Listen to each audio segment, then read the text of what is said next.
नमस्कार दोस्तों, मैं हूं दिनेश की ओरा। स्वागत है आपका न्यूज टाइम के मंच पर। दोस्तों, झूठ बोलना तो जरूरी है, क्या करें, मजबूरी है। सच तो एक बेचारा है, झूठ को ही मंजूरी है। दोस्तों, यही विषय है आज का। हर ओर झूठ का बोलबाला है। झूठ के साथ ठगी और मक्कारी का भी बोलबाला है। पिछले साल सुना है कि 20 लाख साइबर कंप्लेंट्स आई हैं। कभी कभी लोग कहते थे कि भारत संतों का देश है, पर अब तो लगता है कि हर गली मोहल्ले में ठग मिलते हैं, तो भारत ठगों का देश भी हो गया है।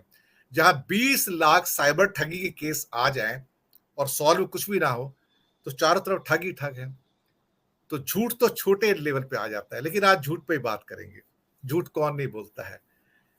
देखिए, आम इंसान तो बोलता ही है, लेकिन समस्या यह है कि जब सत्ताधीश भी झूठ बोलना शुरू हो जाए, आज एक स्टेटमेंट दे, दूसरा दूसरा स्टेटमेंट दे, तीसरे दिन तीसरा स्टेटमेंट दे, और जो पहला हुआ जो स्टेटमेंट है उसी को कॉन्ट्रडिक्ट करें। कहीं ये कहें कि मैंने 40 साल भिक्षा मांगी थी, फिर कहते हैं मैंने 35 साल भिक्षा मांगी थी। ना जाने क्या क्या इस दुनिया में होता है। ये झूठ का भी कारोबार है साहब, झूठ का भी संसार है साहब। क्या कहें इसके बारे में।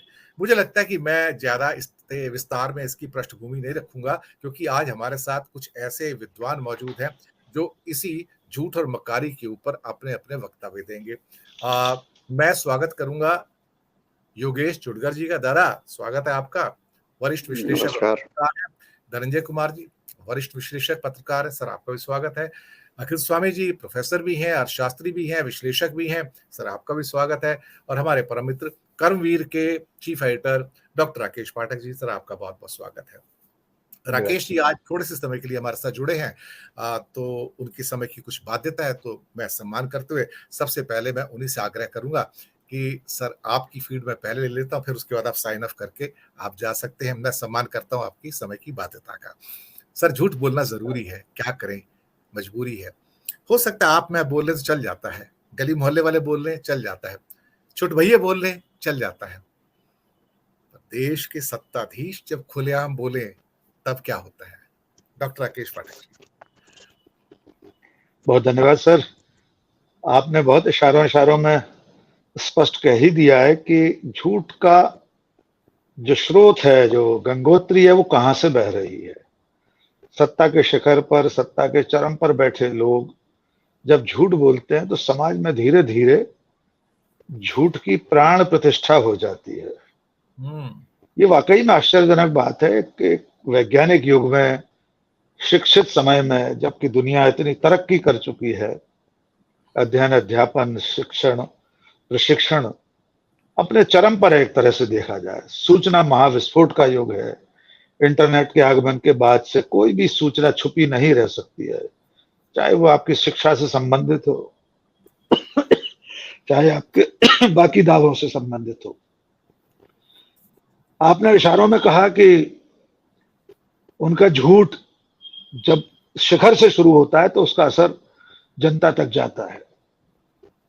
यह सचमुच में विडंबनापूर्ण है कि हमारे प्रधानमंत्री की शिक्षा से लेकर उनके जीवन यापन, उनकी तपस्या, उनका अज्ञातवास, उनका विश्व भ्रमण, सब कुछ इतना प्रश्नवाचक चिन्ह के घेरे में है कि आज तक उनकी कोई बात तर्क और तथ्य के आधार पर सही साबित नहीं हुई। अभी जो डिग्री का मसला चल रहा है वो भी प्रश्नवाचक चिन्ह के घेरे में है। कई तरह के संदेह हैं उस पर। उन्होंने जिस रेलवे स्टेशन पर चाय बेचने का दावा किया था, वो चाय उस रेलवे स्टेशन पर बेची गई थी जो रेलवे स्टेशन तब बना ही नहीं था उस काल में, उस युग में। बहुत सारी लंबी बातें, और अकेले उन्हीं को हम दोष नहीं दे सकते। क्षमा कीजिए।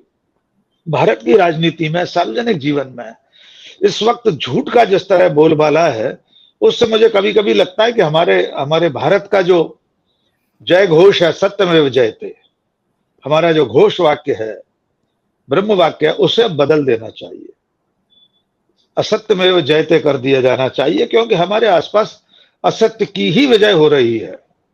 लेकिन ये असत्य बोलने वाले लोग, ये झूठ बोलने वाले लोग कौन है? मैं किसी पार्टी, किसी व्यक्ति की बात नहीं कर रहा हूं दिनेश सर, हम सब भी उसमें शामिल हैं। हम सब, यानी हमारा पेशा पत्रकारिता, आज देख लीजिए कितने ऐसे चैनल, कितने ऐसे अखबार हैं जो सिर्फ झूठ का ही प्रचार प्रसार कर रहे हैं। और इन्हें पहचानने के लिए बड़ी अच्छी सी युक्ति बताई है गोस्वामी तुलसीदास जी ने। उत्तरकांड में हनुमान जी और भरत जी का संवाद है, उसमें भी संत असंत दोनों की परिभाषा बता रहे हैं कि भले लोग कौन है, संत कौन होते हैं और असंत कौन है, दुष्ट लोग कौन है। तो गोस्वामी जी लिखते हैं, झूठ ही लेना झूठ ही देना, झूठ ही भोजन झूठ चबेना, बोले मधुर वचन जिम मोरा, खाए महा अहि हृदय कठोरा। तो गोस्वामी जी कहते हैं कि ऐसे लोग जिनका सारा काम झूठ ही लेने और देने से होता है, वे झूठ ही बोलते हैं और झूठ ही ग्रहण करते हैं, उनका भोजन भी झूठ है, उनका चबेना स्वल्पाहार भी झूठ है। ऐसे लोग बड़े कठोर हृदय होते हैं। वे मोर जैसे दिखते हैं बोलने में, लेकिन वे सर्प तक को खा जाते हैं, सांप को खा जाते हैं। ऐसे हृदय कठोरा, ऐसे कठोर हृदय वाले लोग होते हैं। हम अपने आसपास देख रहे हैं ऐसे झूठ बोलने वाले लोग। सांप को तो नहीं खा रहे, हमारे समाज के भाईचारे को खा रहे हैं, हमारी स्थापित परंपराओं को खा रहे हैं, हमारे स्वयं सिद्ध इतिहास को खा रहे हैं। वे इतने कठोर हृदय हैं कि देश की सनातन सभ्यता, संस्कृति, परंपरा सबको खाए जा रहे हैं। और वो सब झूठ के ताने बाने में हो रहा है। उनका हर बयान, उनका हर दावा झूठा साबित होता है। वे इतिहास को बदलने पर आमादा है। अभी हालिया जो विवाद चल रहा है, हम लोग अभी लाइव होने से पहले जो बात कर रहे थे, अब वे मुगलों का इतिहास भारत के इतिहास से मिटाना चाहते हैं। मैंने बड़ी विनम्रता से एक सवाल पूछा, आप सब विद्वजन हैं।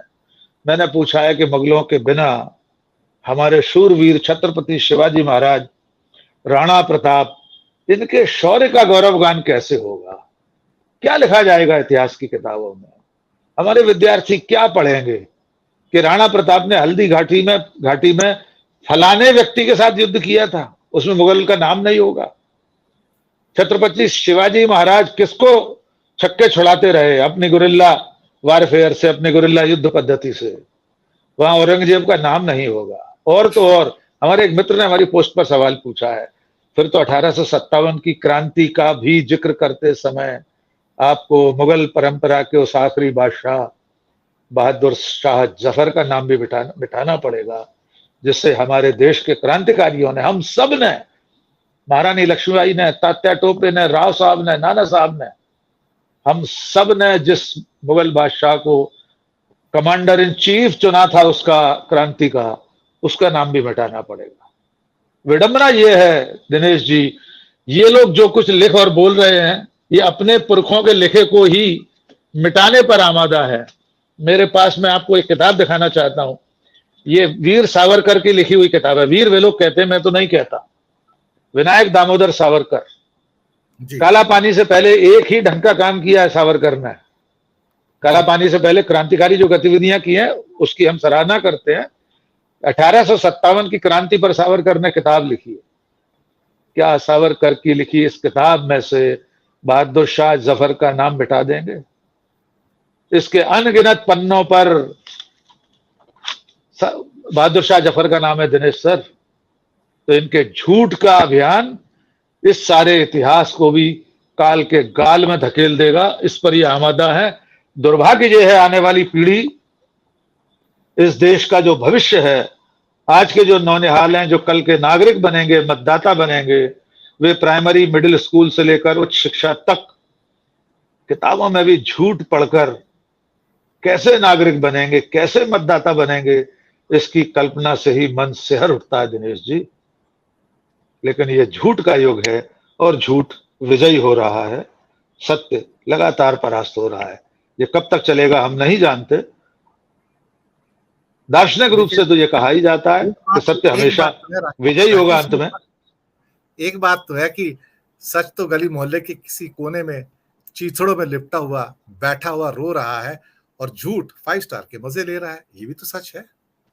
बिल्कुल, मैं वही कह रहा हूं। लेकिन दार्शनिक सत्य तो यही है। इतिहास ने यह सिद्ध किया है कि अंत में विजय तो सत्य की ही होगी। विजय तो गांधी की ही होगी, गॉडसे की नहीं। विजय तो मानवता की ही होगी, नफरत की नहीं।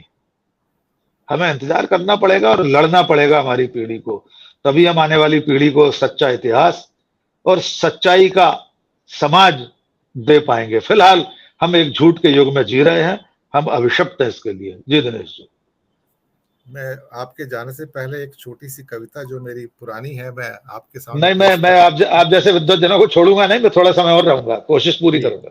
जी। कविता ये थी, कुछ तेरा सच कुछ मेरा सच, हर कोई रच रहा अपना सच, सच ने धार लिए कई रूप, बहरूपिया हुआ अब ये सच, जो राजा ने कहा वो ही सच, जो प्रजा ने सुना वो ही सच, झूठ के आगे लाचार है सच, अपने बोझ तले झुकता सच, मक्कारों की चलती चहु और, तिल तिल करके मरता सच, अंत में जीत सत्य की होगी, सच ये कि रोज हारता सच, बेईमानों की जय जयकार में गली गली दफन हुआ सच, कुछ तेरा सच कुछ मेरा सच, हर कोई रच रहा अपना सच।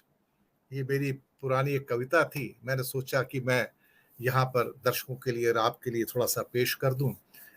राकेश जी, आपने बहुत महत्वपूर्ण बिंदु आपकी रखे। कविता एकदम सामयिक और समीचीन हो गई सर, बहुत अच्छा। मैं अपने बुजुर्ग